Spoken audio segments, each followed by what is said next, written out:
बिहार में शिक्षा के साथ एक खिलवाड़ हो रहा है।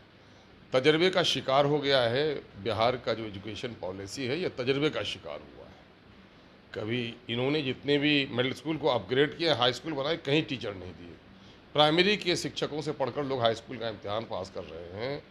चाहे साइकिल योजना हो, चाहे किताब देने का योजना हो, चाहे पोशाक योजना हो, लोक लुभावन तो लगते हैं, लेकिन साइकिल खरीदने में जितना पैसा बेटियों को दिया जा रहा है, उससे ज़्यादा पैसे कोचिंग सेंटर्स में लोगों को अदा करने पड़ रहे हैं। ये तो बिहार में न जाने क्यों इस धरती को क्या हो गया है कि राजनीतिक जागरूकता से ये क्षेत्र वंचित हो गया है, वरना पूरे पटना यूनिवर्सिटी को इसने श्मशान बना दिया।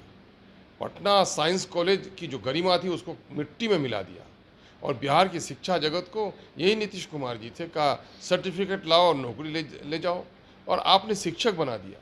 तो अब उन शिक्षकों को 8 साल 10 साल पढ़ाने के नतीजे में 15 साल तक जिन लोगों ने पढ़ाया है, अब पढ़ाने की क्षमता उसमें विकसित हो गई है। उनको कह रहे हो कि बीपीएससी का एग्ज़ाम दो।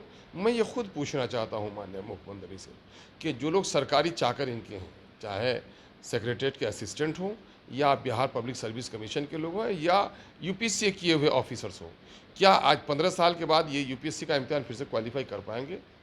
क्या इनके उन सिपाहियों की बाली जो 6-6 feet high jump long jump किया है, क्या 3 फीट भी आज कूद पाएंगे? हर कोई तो तोंद लेके परेशान है, सिपाही के पीछे दौड़ नहीं पाएगा। क्या ऐसे पुलिस वालों को नौकरी से निकाल रहे हो? मैं पॉलिसी के खिलाफ नहीं हूँ।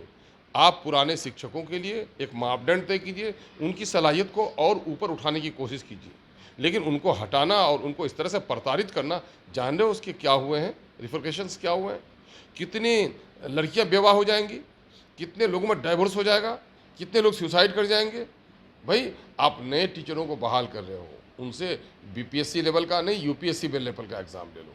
लालू जी ने एक ज़माने में लिया था, बीपीएससी से कंडक्ट करवाया था, अच्छे टीचर आए थे। अच्छे टीचर की ज़रूरत है, लेकिन ये पुराने शिक्षकों के साथ ये खिलवाड़, इनका परिवार उजड़ जाएगा। न जाने कितने लोग इसमें ये हो जाएंगे।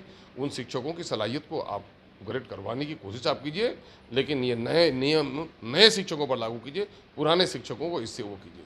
अभी जो बहाली भी कर रहे हैं तो कहीं आपका सही से आंकड़ा नहीं है, कहाँ कितने बच्चे हैं, किस सब्जेक्ट में कितने शिक्षक बहाल होने हैं, क्लास 6 और 8 के स्कूल्स के लिए आपके पास शिक्षक नहीं बहाल कर रहे हैं। ये तो बड़ा जी बड़ा मामला हुआ है। किसी ने सीटेट दिया, किसी ने बीटेट दिया, किसी ने ट्रेनिंग्स करी, तो उनका क्या मतलब हो गया? और फिर मामला फंस जाएगा कोर्ट में, चूँकि जिस नियमावली के जरिए से इनकी बहाली की गई है, उस नियमावली में इस तरह से बार बार इम्तिहान देने का नहीं है।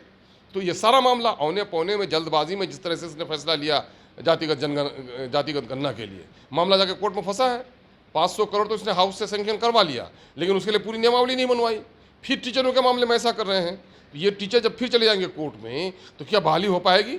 इनको नए सिरे से बहाली करना चाहिए। नए लोगों के लिए जो नियम लागू कर रहे हैं, जो लोग सीटेट किए हैं, बीटेट किए हैं, जो लोग पहले से बहाल हुए हैं, उनको मत छेड़िए। आप नए सिरे से जो बहाली कीजिए, इनका सब लोगों का एडजस्टमेंट कीजिए, उसके बाद नए सिरे से आप अंतर्राष्ट्रीय स्तर का एग्जाम लीजिए। एक आखिरी सवाल रहेगा। गठबंधन में 7 दल के गठबंधन है, कई दल के लोग कह रहे हैं कि हमसे अनुमति नहीं लिया गया और अपने मन से ये जो नया शिक्षा नीति है उसको परोस किया गया। तो ऐसे पार्टियों को खुद अपने ज़मीर में झांकना चाहिए कि उसकी क्या हैसियत है जो वहाँ पर है।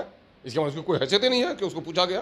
तो ये तो निर्लज्जा की बात है भाई, कि आप गठबंधन में आपको पूछता भी नहीं है, तो कैसे आदमी हो भाई आप? इसके माने उस पार्टी की कोई अहमियत नहीं है उसकी। ये निकम्मा सब होगा जो सटा हुआ है। कांग्रेस के भी लोग कह रहे हैं कि संशोधन अब तो कांग्रेस को बगैर बैसाखी तो बिहार में चलने के लायक ही नहीं है, तो मजबूरी है बैसाखी उनकी।